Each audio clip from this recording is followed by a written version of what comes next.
নমস্কার বন্ধুরা, আজকে আপনাদের সঙ্গে এই দেখুন নরমাল লঙ্কার একটা পকোড়া বানাবো, যেটা আমরা রান্না করে খাই সেই লঙ্কায়।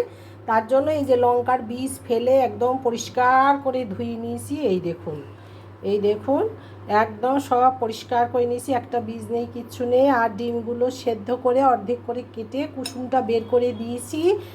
আর এখানে এই দেখুন আলু সেদ্ধ করে নিয়েছি, এর মধ্যে একটু জিরে ভাজার গুঁড়ো, একটু কাঁচা লঙ্কা কুচি করে, একটু পেঁয়াজ এসে কুচি করে নিয়েছি, দিয়ে জিরের গুঁড়োটা দিয়ে এটা মাখিয়ে ফেলেছি। নুনটা এটা আপনাদেরকে দেখানো হয়নি, আপনারা যখন মাখাবেন তখন একটু জিরে ভাজা গুঁড়ো আর একটু কাঁচা লঙ্কা খুব কুচি করে বীজটা ফেলে দিয়ে, যেরকম বীজ ফেলে দিয়ে এই লঙ্কা কুচি করে এর মধ্যে দেবেন, সাথে পেঁয়াজ কুচি দিয়ে নুন দিয়ে সুন্দর করে এটা মেখে নেবেন।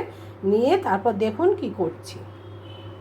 এই যে দেখুন বন্ধুরা, এরকম লঙ্কার মধ্যে একটু আলু সেদ্ধর পুর ভরে নিয়েছি, আর এই ডিমের অর্ধেক নিয়ে নিয়েছি, কুসুমটা বের করে নিয়েছি, দিয়ে এই যে এইভাবে পুরটা রেডি করে নিলাম।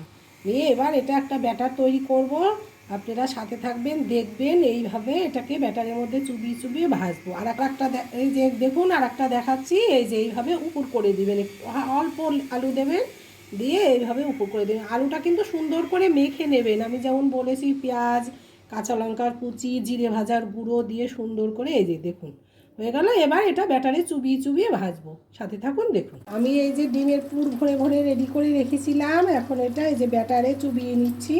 ব্যাটারটা তো আপনারা নিশ্চয়ই বানাতে জানেন, চালের গুঁড়ি, একটু ডাল থাকলে ডালের বাটা দিয়ে বা বেসন দিয়ে, একটু আটা সামান্য দিয়ে, নুন হলুদ একটু লঙ্কা বাটা, একটু আদা বাটা পেঁয়াজ বাটা সব দিয়ে ব্যাটার তৈরি করে তার মধ্যে এরকম চুবিয়ে চুবিয়ে ভাজবেন।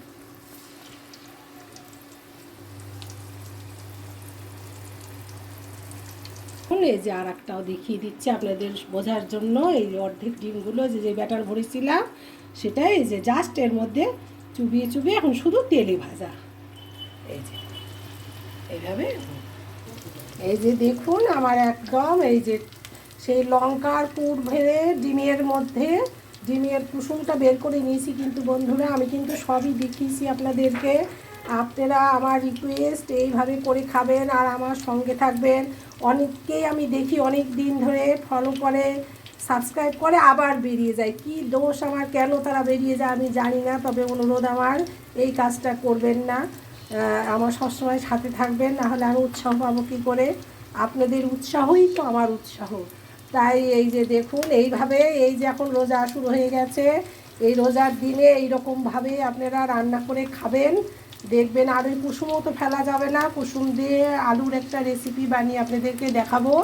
তার আগে দেখুন এটা আজকের জন্য এটাই, এইভাবেই আজকে সন্ধ্যায় আপনারা করে খাবেন, যে কি অসাধারণ। আপনারা বারবার এই রোজার দিনে তো বারবার খেতে চাইবেন, যা বারবার, এটা আমার মানে 100% গ্যারান্টি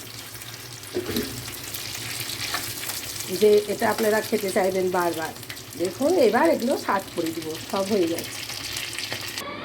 এই দেখুন বন্ধুরা, আমার এই যে ডিমের এই দেখুন কুসুম বের করে নিয়ে ওটা দিয়ে এই দেখুন কি দুর্ধর্ষ চপ বানিয়েছি। লঙ্কার পুর ভরা আছে, আলু দিয়ে সুন্দর করে মেখে নিয়ে, কি অসাধারণ হয়েছে বন্ধুরা। আমার অনুরোধ, এই রোজা রমজানের দিনে আপনারা সন্ধেবেলার ইফতারি হিসাবে এটা খাবেন।